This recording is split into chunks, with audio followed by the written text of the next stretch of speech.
I know exactly why you clicked on this video, right? You're curious if this is just another match 3 game where you get to look at girls with huge assets. Well, at first glance, yeah, that's what it is. And going into it, that's exactly what I expected. Just a generic match 3 puzzle game with character art which focuses on busty babes. And, well, I'm going to surprise you because it surprised me.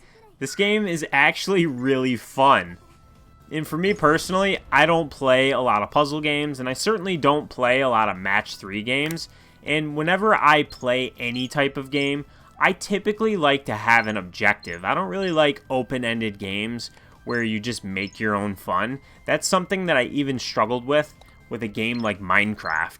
In the beginning, when I first started playing that, it was like, well, what's my objective? But ultimately, your objective in that is whatever you want to do, right? Whatever you want to create, whatever you make of it.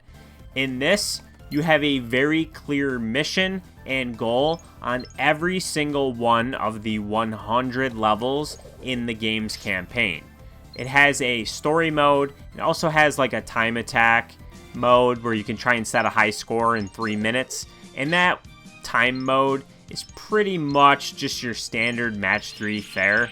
And in this game, you're going to pair up, and doing just a 3 match is just going to clear those 3 pieces, those 3 jewels, right?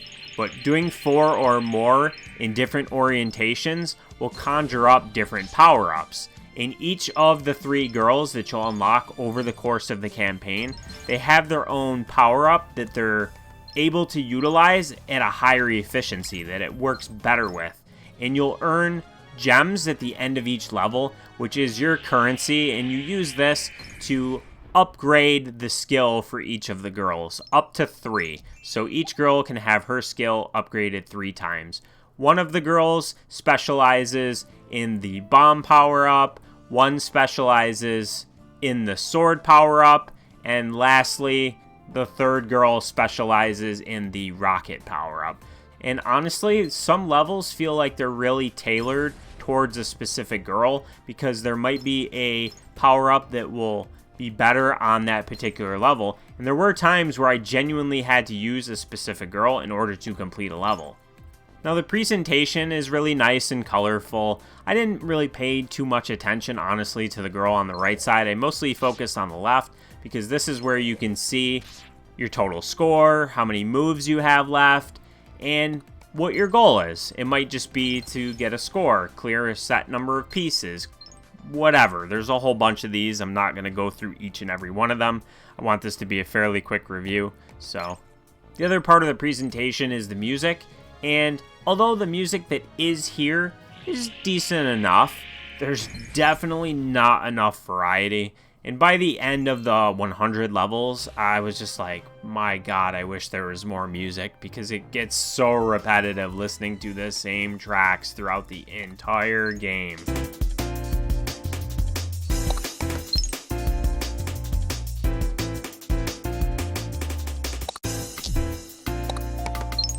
As I played through, it was really fun, and I was honestly pretty surprised. I ended up completing all 100 levels, and then I played enough of the score attack mode to earn enough gems to upgrade all 3 girls all the way to level 3. So I'm pretty sure I saw all that this game has to offer, and I genuinely did have a lot of fun with it. I would say it has a little bit of a challenge to it, but not a lot.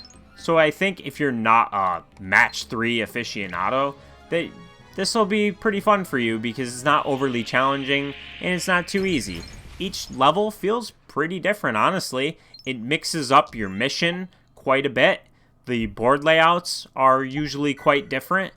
And overall, I actually like that about it because it kept it feeling interesting. If this was just the same board size every single time and you just had to get, X amount of points on each level, that would have been so boring to me. But since this is mission-based and feels more like an adventure that changes and is different for each level, that kept it interesting, and I really like that about it.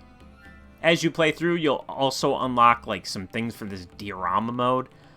This isn't my thing, but if you want to make your own dioramas, then you'll get some stickers and portraits of the girls and different backgrounds and, you know, go nuts, I guess.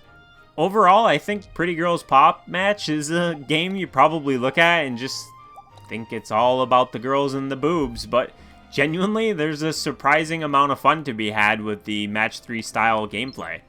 At least there was for me. So, I originally intended to just do a short on this game because I was like, I probably won't have a whole lot to say. And genuinely, I don't really have a lot to say, but I had more than a minute's worth of a mini review. So I did want to elaborate and say what I did like about this game because it's pretty fun. So, the game is only $5.99. It's available on the PlayStation consoles and Nintendo Switch, and I enjoyed it. So hopefully this video review maybe convinces you to actually give it a chance. But don't go into this expecting the sexiness of the game to be at the forefront, because genuinely, it's there, but it's not anything you can't see more of elsewhere. So hopefully you found this helpful. If you did, like, comment, subscribe, and I'll see you on the next one.